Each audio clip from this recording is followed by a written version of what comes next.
Welcome to the first interactive element of the 90-day goal getting masterclass. What we're going to cover off before we get started, this is really a pre-step outside of the main 90-day goal getting masterclass series, because this bit is vitally important to understand before you get into your 90-day goal getting, but it's also vitally important across the whole of the business activities that we ever undertake. So we're going to talk about knowing your numbers. This grid that I'm going to show you next is actually within the resources section as well as the toolkit. So hopefully it'll help you actually get the numbers you need and actually have a good understanding about your business. Hopefully you've got a grasp of these numbers already. If you have, that's great, you can skip over this step. But if you haven't, or even just as a sense check, then by all means do follow through on this bit. And also, if you don't know these numbers, then ask your accountant or have a good delve around your CRM and or accounting system, because it's vitally important that you understand these. Because if you know your numbers, then you know how much you can afford to spend on getting and keeping the customers that you need in your business.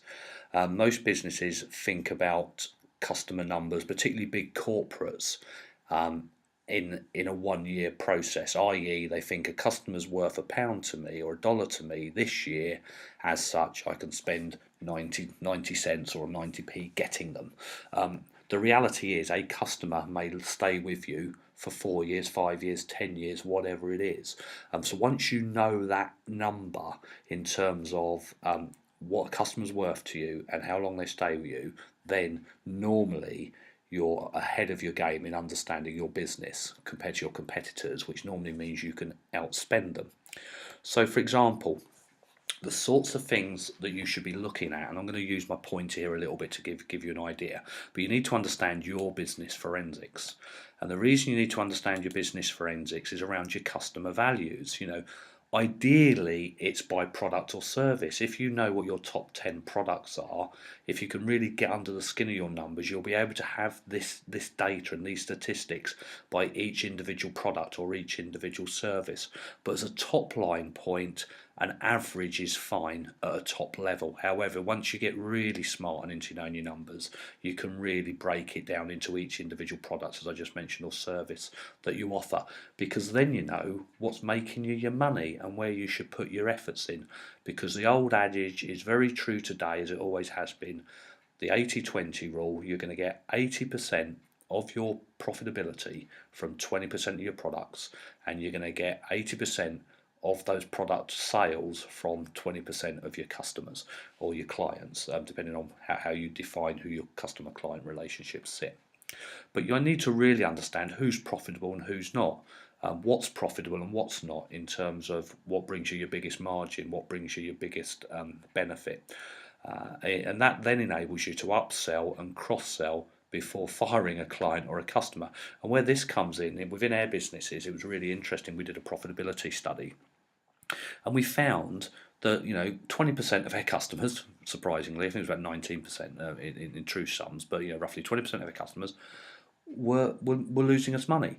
Now the simple thing is, well, let's fire them. We don't want to work with those customers anymore. But before you do that, once you know your numbers, you can start offering additional products and services that hopefully take those customers into the black for you and make them profitable.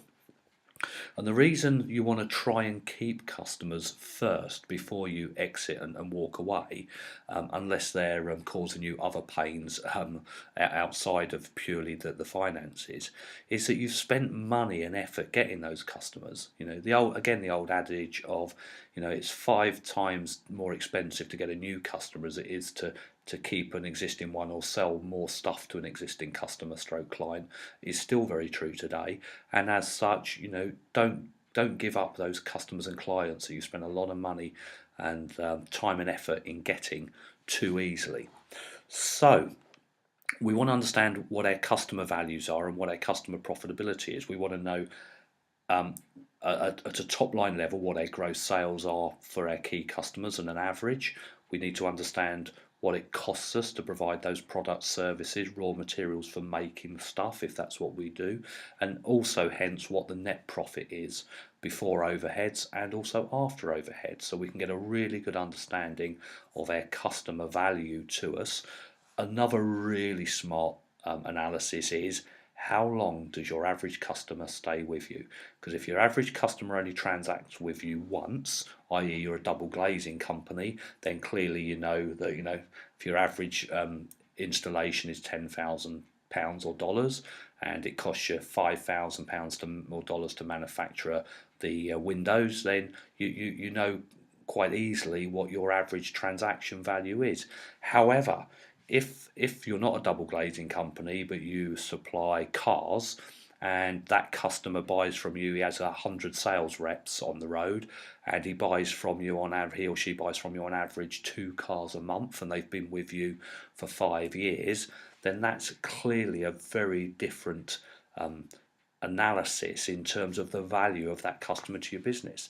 And hence you need to understand those numbers around your customer value and your customer profitability. That then gives you your average life cycle value, and that's a smart number to know, so you can really understand, ideally, as we said, by product or service, but if not, the average is fine. But it gives you a real good understanding. And within our own business, when we did this analysis, we were pleasantly surprised that on average our customers stay with us for 5 years. After that, it's a retail environment. The retail environment changes. The local secondary high streets. The angling shop turns into a fish and chip shop, or some other form of retail, or the owners retire, and rather than somebody take over the business, they close it and turn it into another type of retail outlet. And that's what we're finding within our markets. But knowing that our average customer value is for 5 years is an incredibly powerful number, because we would have previously worked on, well, within a year, this is a net profitability, this is what it costs to get a customer. And we're now able to spend more getting and keeping customers than we ever have done before, and we're massively outperforming the sector because of it.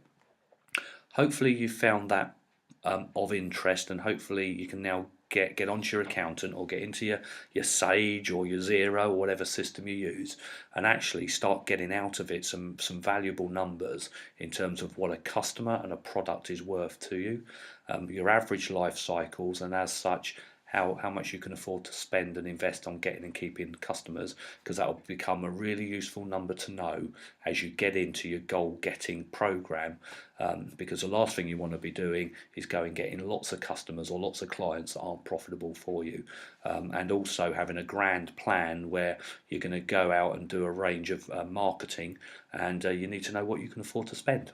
So as I said, hopefully that's given you some basics and a good grounding on where to start with. So as the first part of the exercise, go and get those numbers, and we'll see you on the other side for the first full module.